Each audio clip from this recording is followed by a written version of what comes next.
नमस्कार, मैं हूं ब्रजेंद्र मिश्रा। आप देख रहे हैं न्यूज ट्रैप ऑनलाइन।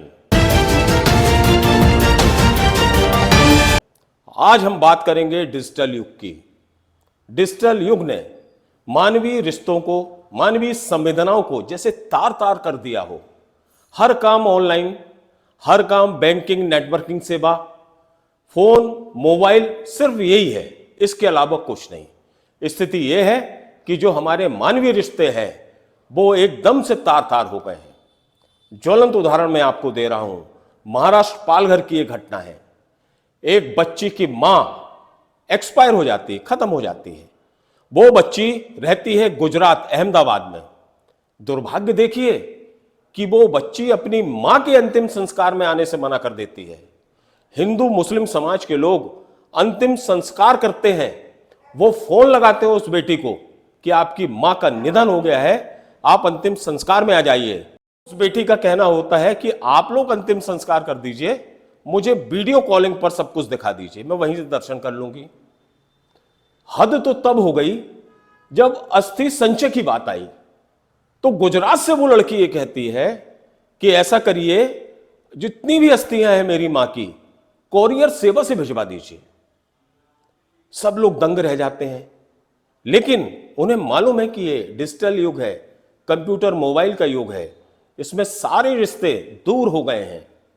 मां, बाप, भाई, बहन, इन रिश्तों का ऐसा लगता है कि अब जो सरोकार होता था नजदीकी, वो कहीं ना कहीं से बहुत बुरी तरह प्रभावित हो गया है। धन्यवाद देना होगा उन हिंदू मुस्लिम समाज के लोगों का, प्रतिनिधियों का, जिन्होंने निरीवाई उसका अंतिम संस्कार किया और उसके हर दुख में सहभागी रहे। और सोचिए, जो उनकी सगी बेटी है जिसकी शादी गुजरात के अहमदाबाद में हुई थी, वो अपनी मां के अंतिम दर्शन करने तक का उसके पास वक्त नहीं था, और तो और अस्थि संचय तक के लिए उसने आने की जहमत नहीं उठाई। ये कह दिया कि आप सारी अस्थियां, मां की सारी अस्थियां एक थैली में पैक करके कोरियर से भिजवा दो, मैं यहीं सब कुछ देख लूंगी, दर्शन कर लूंगी। देखिए आप, कितना बड़ा दुर्भाग्य है। इसमें हम उस लड़की को भी गलत नहीं कहेंगे, गलती उसकी नहीं है। गलती तो उनकी है जिन्होंने बचपने में बबूल का पेड़ बो दिया। स्वाभाविक है, माता पिता ये चाहते हैं कि हमारे बच्चे हिंदुस्तान के कोने में पढ़ें, विदेशों में जाएं, नौकरियां करें दूर। जैसे ही बच्चे घर से दूर होते हैं, माता पिता से दूर होते हैं, तो उनका जो लगाव है, उनकी जो सहानुभूति है, वो धीरे धीरे कम होने लगती है और स्थिति इस स्टेज पे आ जाती है जो आप देख भी रहे हैं। कोरोना काल सबसे बड़ा उदाहरण है। कोरोना काल में क्या हुआ था? मां, बाप, भाई, बहन, इनके शवों का कोई महत्व नहीं रह गया था। वो अस्पताल की गाड़ी और वहां के जो प्यून हैं वो अंतिम संस्कार करते थे। बेटा अपनी मां को नहीं देखता था, बेटा अपने पिता को नहीं देखता था, किसी को किसी का शव देखना तो दूर, छूते भी नहीं थे। एक अनाथ आश्रम में जिस तरह से होता है, उस स्थिति में एक लावारिस सी लाश मान के उनको बोरों में पैक करके और अंतिम संस्कार कर दिया जाता था।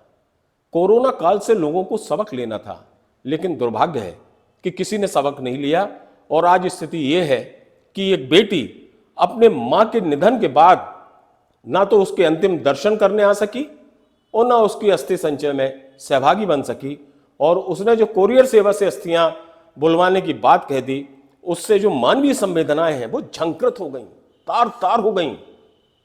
क्या अंदाज लगाएंगे आप, क्या रिश्ते रह गए हैं माता पिता, भाई बहन, इन सबके? हमारे ख्याल से इस डिजिटल युग ने, डिजिटल क्रांति ने, कंप्यूटर और मोबाइल के इस जमाने ने मानवीय रिश्तों को, मानवीय संवेदनाओं को वास्तव में तार तार कर दिया है।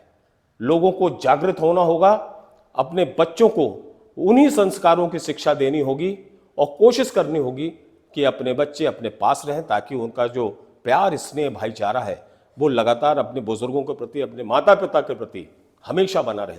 वरना जिस तरह से गुजरात की बेटी ने किया अपनी मां के साथ, महाराष्ट्र, पालघर और गुजरात बहुत विशेष दूरी नहीं थी। वो बेटी चाहती, शादीशुदा बेटी थी, दामाद भी आ सकता था, बेटी भी आ सकती थी अपने मां के अंतिम दर्शन के लिए, लेकिन दुर्भाग्य देखिए, किसी के पास वक्त नहीं है, फुर्सत नहीं है। कहां के रिश्ते, क्या रिश्ते, ये बहुत बड़ा सवाल आज के युग में पैदा हो गया है।